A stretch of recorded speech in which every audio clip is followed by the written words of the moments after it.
আসসালামু আলাইকুম প্রিয় দর্শক বন্ধুরা, আপনাদের সকলকে স্বাগত জানাচ্ছি আমার চ্যানেলের পক্ষ থেকে। আজকে আপনাদেরকে দেখাবো কিভাবে চায়না দুয়ারি জাল দিয়ে মাছ শিকার করা হয়। তো চলুন বন্ধুরা, আর দেরি না করে আমরা মূল ভিডিওতে চলে যাই।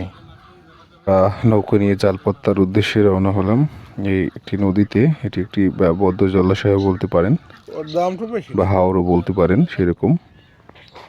তো আমরা জাল অলরেডি নদীতে ফালাইছি। ফালানোর একদিন পরের দৃশ্য এটি। আপনারা দেখছেন যে প্রচুর পরিমাণ শিং মাছ সহ আর বড় বড় মাছ আটকা পড়েছে জালের মধ্যে। তো আমরা এই জালটিকে উঠিয়ে দেখব যে এর মধ্যে কি কি মাছ আটকা পড়েছে। তো আমরা জাল উঠাবো, উঠিয়ে দেখবো যে কী কী মাছ এর মধ্যে আটকা পড়েছে। অনেক অনেক মাছ আছে এর মধ্যে, বিশেষ করে শিং মাছ সহ আরও অনেক মাছ আছে এর মধ্যে। আপনারা দেখতে পাচ্ছেন এর মধ্যে অনেক মাছ আছে। চায়না দুয়ারি জাল এর বিশেষত্ব হলো এর মধ্যে যদি কোনো প্রকার মাছ আটকা পড়ে তাহলে এটি আর বেরোনোর ক্ষমতা রাখে না। আপনারা দেখতে পাচ্ছেন দর্শক, অনেক অনেক মাছ, বিশেষ করে শিং মাছ সহ আর অনেক মাছ এর মধ্যে আটকা পড়েছে। তো যাই হোক, পুরো ভিডিওটি দেখবেন, আশা করি ভালো লাগবে। আর যারা আমার চ্যানেলটি সাবস্ক্রাইব করেননি, অনুগ্রহ করে আমার চ্যানেলটি সাবস্ক্রাইব করে রাখতে পারেন। তো আপনারা দেখতে পাচ্ছেন যে জাল প্রায় শেষের পথে। একটা জাল করার, এখন মাছ ছাড়ানোর পালা। তো আপনারা সাথেই থাকবেন এবং সম্পূর্ণ ভিডিওটি দেখবেন যে এর মধ্যে আসলে কি পরিমাণ মাছ আটকা পড়েছে। আশা করি আপনাদের ভালো লাগবে।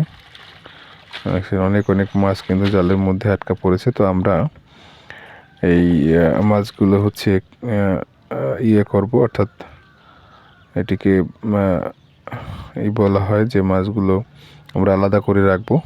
তো আমাদের সাথেই থাকুন। আমরা কিনারায় নিয়ে আসছি, কিনারায় থেকে এবারে এই মাছগুলো আপনাদের ছাড়িয়ে, অর্থাৎ মাছগুলো আলাদা করে আমরা দেখাবো যে কী কী মাছ এর মধ্যে আটকা পড়েছে। আশা করি আপনাদের ভালো লাগবে। অনেক অনেক মাছ এর মধ্যে আটকা পড়েছে। তো বিশেষ করে শিং মাছ। শিং মাছ এর মধ্যে বেশি আটকা পড়ে। আর এর মধ্যে যে একবার ঢুকে দ্বিতীয়বার আর বেরোয়ার কোনো সাধ্য তার থাকে না। তো দেখেন আপনারা দর্শক, আমরা করতেছি এটাকে বলা হয় যে আমরা এটা আলাদা করার জন্য আগে গিট দেয়া থাকে। তো এটি আমরা করছি। এখন আমরা এটি এই করব। বালতির ভেতরে এটি প্রচুর পরিমাণ মাছ। অনেক অনেক, বিশেষ করে শিং মাছ অনেক শিং মাছ আমরা দেখতে পাচ্ছেন, বড় বড় শিং মাছ। এবং এটি একটি ওই যে কুচে মাছ, এটাকে কুচে বলা হয়। তো আপনাদের আশা করি ভালো লাগবে। যারা আমার চ্যানেলটি সাবস্ক্রাইব করেননি, অনুগ্রহ করে আমার চ্যানেলটি সাবস্ক্রাইব করে আমাদের সাথে থাকতে পারেন এবং নতুন নতুন ভিডিও পাওয়ার জন্য আমাদের চ্যানেলটি সাবস্ক্রাইব করে রাখতে পারেন। তো আশা করি ভিডিওটি আপনাদের ভালো লেগেছে। আবারও পরবর্তীতে কথা হবে কোনো ভিডিও নিয়ে।